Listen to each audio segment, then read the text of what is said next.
Hi అందరికీ welcome back to my channel. ఈరోజు Puri curry ఎలా చేయాలో చూద్దాము. బయట హోటల్లో ఉంటుంది కదా, ఆ స్టైల్ ఎలానో చూద్దాము. దానికోసం వీడియోలో చూస్తున్న విధంగా ముక్కలు కట్ చేసుకోవాలి. అండ్ ప్యాన్లో ఆయిల్ ఒక 4 to 5 టేబుల్ స్పూన్స్ ఆయిల్ వేసుకోవాలి. ఆయిల్ కొంచెం హీట్ అయ్యాక పోపు దినుసులు ఉంటాయి కదా, ఆవాలు, పచ్చిమిర్చి, జీలకర్ర అవి యాడ్ చేసుకోవాలి. అవి చిట్మట్మనే వరకు వెయిట్ చేయాలి.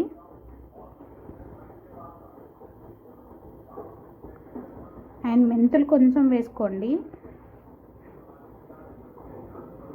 అవి కొంచెం చిట్పట్టమనే వరకు వెయిట్ చేసి తర్వాత ఆనియన్స్, మిర్చి యాడ్ చేద్దాము. ఆనియన్స్ ఇలా సన్నగా స్ట్రైట్గానే కట్ చేసుకోవాలి. అలా కట్ చేసుకోవడం వల్ల ఈ కర్రీ హోటల్ స్టైల్లో వస్తుంది. అండ్ కర్రీ కూడా చాలా బాగుంటుంది. ఒకసారి పూరీలోకి ఈ కర్రీ ట్రై చేసి చూడండి. ఎలా ఉందో నాకు తప్పకుండా కామెంట్ చేయండి. ఆనియన్స్ కొంచెం గోల్డెన్ బ్రౌన్గా వస్తే సరిపోతుంది. బాగా గోల్డెన్ బ్రౌన్ రావాల్సిన అవసరం లేదు, కర్రీ కోసం కదా. సో కొంచెం లైట్గా గోల్డెన్ బ్రౌన్ వస్తే సరిపోతుంది. గోల్డెన్ బ్రౌన్ రాకముందు కొంచెం సాల్ట్ యాడ్ చేసుకున్నాము.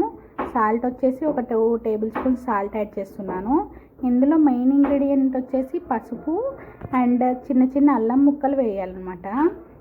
కలర్ కోసం పసుపు కంపల్సరీ కొంచెం ఎక్కువ వేసుకోండి. మరీ లైట్గా వద్దు, మరీ ఎక్కువ వద్దు. లైట్గా ఒక 1/2 టేబుల్ స్పూన్ మీద ఇంకొంచెం వేస్తే కలర్ఫుల్గా అనిపిస్తుంది అనమాట. ఆ కలర్ రావాలంటే పసుపు వేస్తే సరిపోతుంది. అల్లం ముక్కలు ఇలా చిన్నగా కట్ చేసుకొని యాడ్ చేసుకోండి. ఇంకొంచెం ఎక్కువైన అల్లం ముక్కలు యాడ్ చేసుకోవచ్చు. దానివల్ల టేస్ట్ బాగుంటుంది తప్ప మనకి ప్రాబ్లం ఉండదన్నమాట ఈ కర్రీలో. తర్వాత అల్లం వెల్లుల్లి పేస్ట్ కొంచెం వేస్తున్నాను. కొంచెం సరిపోతుంది, ఎక్కువ వేయద్దు. ఎక్కువ వేస్తే అంత బాగోదన్నమాట. ఆనియన్స్ కొంచెం కలర్ చేంజ్ అయిపోయాయి కదా. సో ఈ చేంజ్ అయిపోయిన వెంటనే మనం బఠానీ ఉంటుంది కదా, గ్రీన్ పీస్, అవి క్యారెట్ చిన్న చిన్న ముక్కలుగా కట్ చేసుకున్నవి, అవి ఈ 2 ఆలు తీసుకున్నాను. ఆనియన్స్ ఎక్కువ పడతాయి, ఆలు తక్కువ వేసుకున్నా పర్లేదు. సో అవి మొత్తం ఒకసారి కలుపుకొని అండ్ కొంచెం కలర్ చేంజ్ అయ్యే వరకు ఉండాలి. దీనిలో కొంచెం యాడ్ చేసి ఆలు మాత్రం మంచిగా పీస్ మొత్తం ఉడికేయాలన్నమాట. ఉడికిన తర్వాత నేను ఒక 150 ml వాటర్ యాడ్ చేశాను. వాటర్ యాడ్ చేసేసాక ఈ ఆలు ఉడకడానికి అనమాట ఈ వాటర్, దేనికేం కాదు. సో ప్లేట్ పెట్టేసేసి ఒక 5 to 7 minutes వెయిట్ చేయాలి. అప్పుడు కూడా ఆలు ఉడికిందో లేదో ఒకసారి చూసుకున్నాము, ఇంకా ఉడకలేదు. సో ఇంకా వెయిట్ చేయాలి.